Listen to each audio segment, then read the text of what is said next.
पुराण में कहानी है कि भाई दूज के दिन यमुना अपन भाई यमराज ला न्योता दे के घर वाला थी। माथा में सुघर टीका लगा के ओला अपन हाथ ले जेवन करा थी। यमराज खुश हो जाते और यमुना ला वरदान मांगे बर कथे। यमुना कथे भाई आज के दिन जे बहनी हा अपन भाई ला न्योता दे के घर बलाही और सुघर मजले जेवन कराही तेला कभू यमराज के दर्जन होवे।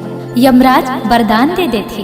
उही दिन ले कार्तिक महीना के अंजोरी पाख में दूज के दिन बहनी मन अपन भाई मल्ला न्योता दे के घर मलाथे और टीका लगा के जेवन कराथे। यही दिन चित्रगुप्त भगवान के संगे संग कलम दवात और पुस्तक के पूजा होथे। बनिया मन बर यही दिन ले उकर खाता बही के नावा बछर शुरू होथे। यही दिन ले चित्रगुप्त सब मनखे के कर्म के हिसाब लेथे।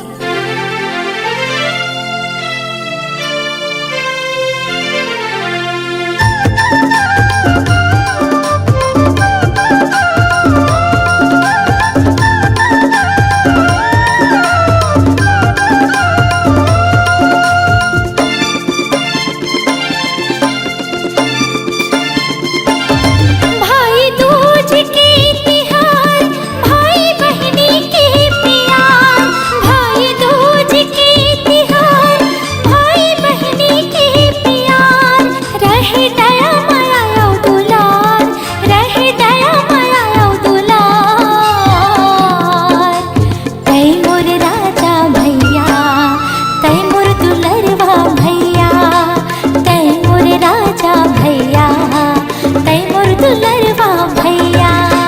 दूज के तिहार भाई बहनी के प्यार।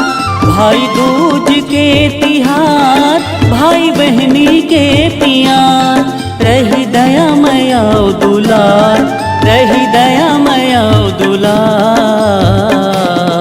तय मोर मया रुक बहनी, तय मोर दुलोरिन बहनी। तय मोर मया रुक बहनी, तय मोर दुलोरिन बहनी।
जिनकी रहत ले मैं हर बहनी तुर दुआरी माँ हूँ वो। तुर सुख दुख माँ भूले आगू भाई के धर्म निभाऊँ वो।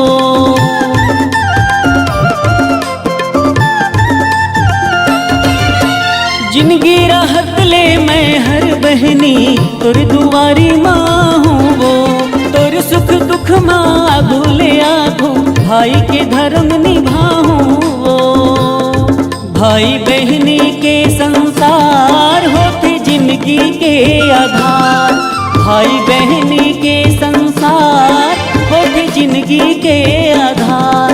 रही दया मया दुलार, रही दया मया दुलार।